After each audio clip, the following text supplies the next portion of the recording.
Assalamualaikum warahmatullahi wabarakatuh. Salam sejahtera untuk kita semua. Perkenalkan, nama saya Rea Raya Putri dengan 3 digit NIM terakhir 022 dari kelas A dengan program studi Manajemen dan Administrasi Logistik Sekolah Vokasi Universitas Diponegoro. Pada kesempatan kali ini saya akan memaparkan materi mengenai lingkungan dan aktivitas logistik.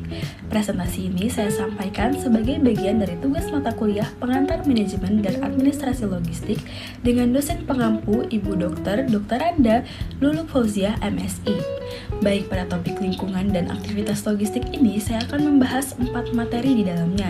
Yang pertama ada hubungan antara logistik dan lingkungan, yang kedua ada dampak aktivitas logistik terhadap lingkungan, yang ketiga ada konsep dan prinsip green logistik, yang keempat ada sustainable supply chain management atau bisa disebut SSCM. Baik, pada materi pertama saya akan membahas mengenai hubungan antara logistik dan lingkungan.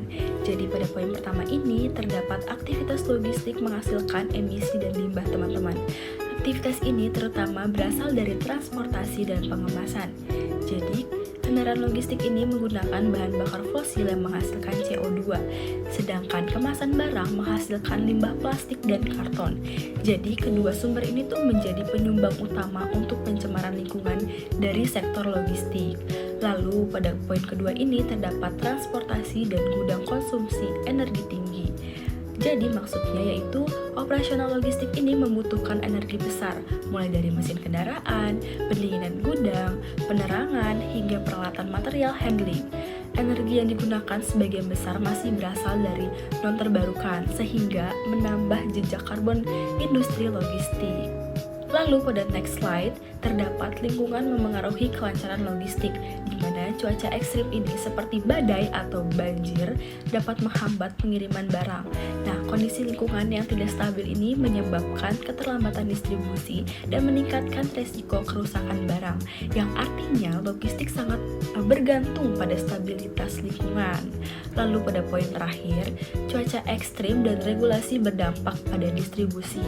Selain cuaca, regulasi juga memengaruhi rute dan jadwal pengiriman, misalnya pembatasan kendaraan atau emisi, serta kebijakan transportasi tertentu. Perusahaan logistik perlu menyesuaikan strategi distribusinya agar tetap memenuhi ketentuan yang berlaku. Baik, pada materi selanjutnya mengenai dampak aktivitas logistik terhadap lingkungan. Nah, dampak yang pertama ini terdapat emisi CO2 dari transportasi. Jadi transportasi adalah sumber emisi terbesar dalam logistik, contohnya seperti truk, kapal, pesawat, dan lain sebagainya. Kendaraan tersebut merupakan penyumbang utama emisi CO2 yang memperburuk pemanasan global. Jadi semakin banyak permintaan pengiriman, semakin banyak pula jumlah kendaraan yang beroperasi dan semakin tinggi emisi yang akan dihasilkan.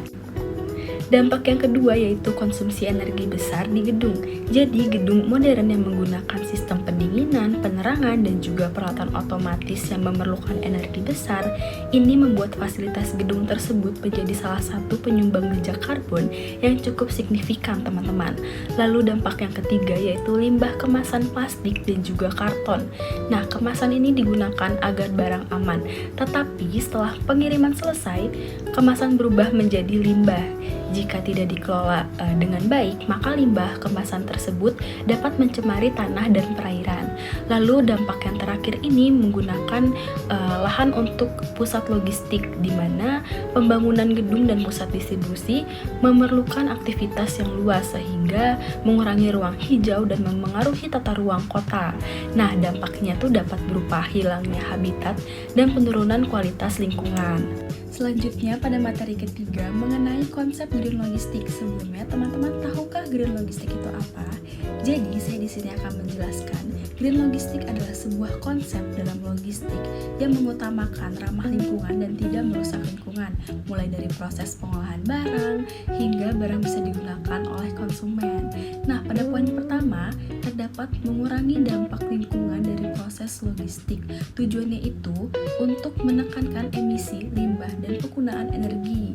Nah, green logistik ini tidak mengurangi kualitas layanan, teman-teman, tetapi mengatur ulang prosesnya agar lebih efisien dan ramah lingkungan. Lalu, pada poin kedua, efisiensi energi dan optimasi rute, di mana Optimasi rute ini membantu kendaraan menempuh jarak yang lebih pendek dan menghemat bahan bakar. Nah, semakin efisiennya berjalan, semakin kecil juga dampak terhadap lingkungannya, teman-teman.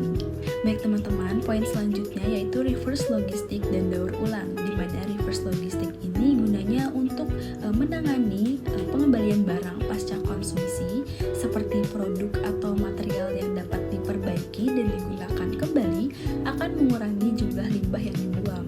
Lalu konsep green logistik yang terakhir yaitu kemasan ramah lingkungan, menggunakan material yang dapat didaur ulang atau memiliki dampak rendah pada lingkungan. Intinya, kemasan yang dapat didaur ulang ini membantu mengurangi sampah, teman-teman, dan desain kemasan yang lebih sederhana juga mengurangi kebutuhan bahan baku. Pada materi ketiga ini juga memiliki prinsip green logistik, teman-teman. Prinsip yang pertama yaitu pengurangan emisi transportasi yang dilakukan dengan menggantikan kendaraan lama dengan kendaraan hemat energi atau kendaraan listrik. Lalu prinsip kedua yaitu penghematan energi fasilitas gedung seperti konsep yang tadi sudah saya jelaskan. Gedung bisa menggunakan panel surya, sistem otomatis, dan teknologi hemat energi. Lalu prinsip yang ketiga ini daur ulang dan desain kemasan sederhana. Seperti yang sudah saya jelaskan tadi, bahwa desain kemasan itu dibuat lebih ringkas dan mudah didaur ulang sehingga tidak menambah beban sampah. Lalu pada prinsip green logistik yang terakhir, yaitu teknologi ramah lingkungan seperti EV, solar panel, yaitu electric vehicle, panel surya, dan sistem digital rute mendukung pengurangan jejak karbon. Pada materi terakhir, saya akan membahas mengenai Sustainable Supply Chain Management atau bisa disebut dengan SSCM. Nah, teman-teman tahu tidak SSCM itu apa? SSCM itu adalah pendekatan dalam manajemen rantai pasok yang tidak hanya berfokus pada efisiensi dan profitabilitas, tetapi juga pada aspek keberlanjutan lingkungan, sosial, dan juga ekonomi.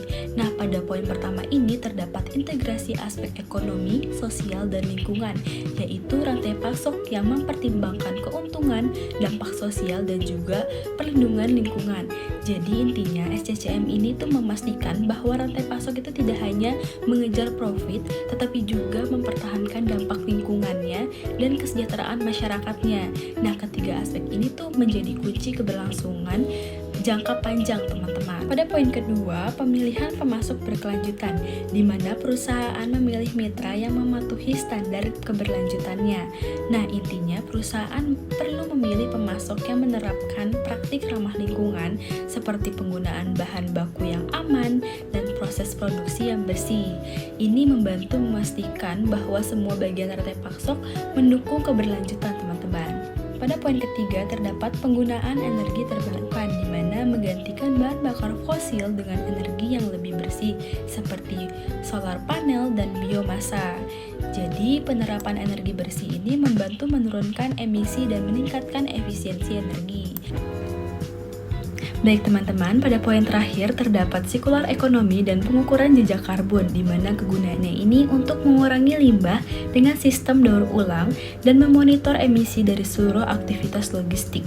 Jadi intinya sirkular ekonomi ini untuk menekankan penggunaan kembali material sehingga limbah berkurang, sedangkan pengukuran jejak karbon ini untuk membantu perusahaan mengetahui besarnya emisi yang dihasilkan dan menentukan strategi pengurangan yang lebih efisien. Oke teman-teman, dari topik pembelajaran dengan judul lingkungan dan aktivitas logistik dengan 4 materi yang sudah saya bahas tadi, dapat saya simpulkan bahwa aktivitas logistik ini memberikan dampak besar terhadap lingkungan melalui emisi transportasi, penggunaan energi yang tinggi, limbah kemasan, serta kebutuhan lahan pada saat yang sama. Nah, kondisi lingkungan dan regulasi juga memengaruhi kelancaran distribusi barang. Lalu, konsep green logistik dan penerapan sustainable supply chain management juga menjadi pendekatan penting untuk menekankan dampak tersebut melalui efisiensi energi, pengurangan emisi, penggunaan kemasan ramah lingkungan, pemilihan pemasok berkelanjutan, serta pemanfaatan energi terbarukan. Nah, pendekatan ini juga memungkinkan rantai pasok untuk berjalan efektif sekaligus tetap menjaga keberlanjutan lingkungan, teman-teman. Demikian pemaparan yang dapat saya sampaikan mengenai lingkungan dan aktivitas logistik. Semoga materi yang saya jelaskan dapat memberikan gambaran yang lebih jelas tentang bagaimana aktivitas logistik berhubungan dengan lingkungan serta pentingnya penerapan prinsip berkelanjutan. Terima kasih atas perhatian Ibu dosen dan teman-teman semua. Wassalamualaikum warahmatullahi wabarakatuh.